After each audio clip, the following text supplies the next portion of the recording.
Hi there, welcome back.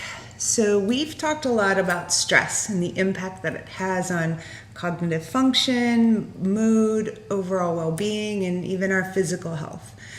And a few weeks ago we talked about the amygdala hijack and what happens when fear or anger take over and put the downstairs brain in charge.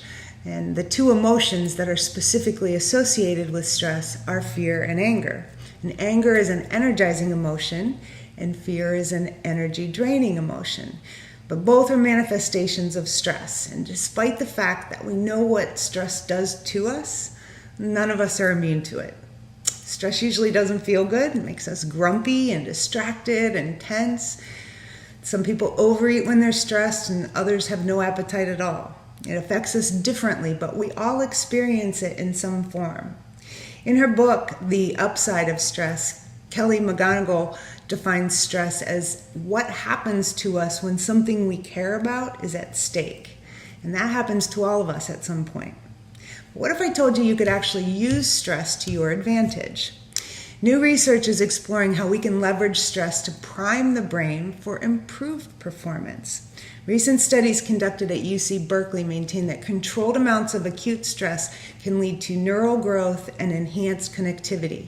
They found that intermittent stressful events on rats triggered the release of growth proteins, which in turn led to the growth of new neurons. And 2 weeks later, those mature neurons improved the mental performance of the rats.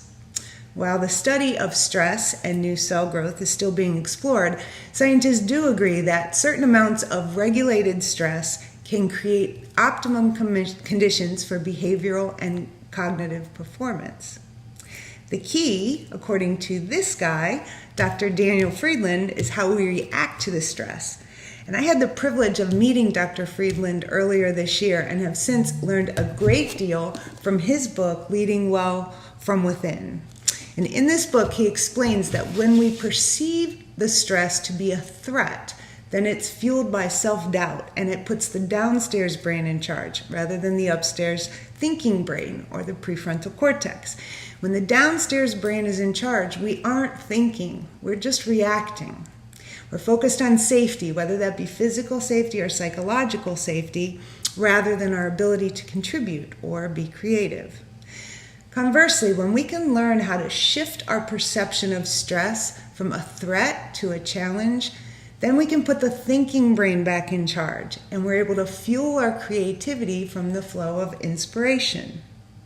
However it happens on a neurological level, Dr. Friedland maintains that we have the power to rewire our brains to leverage stress for creativity if we understand these two main streams of mental activity and how they influence whether we use stress as inspiration for creativity or a detour to reactivity.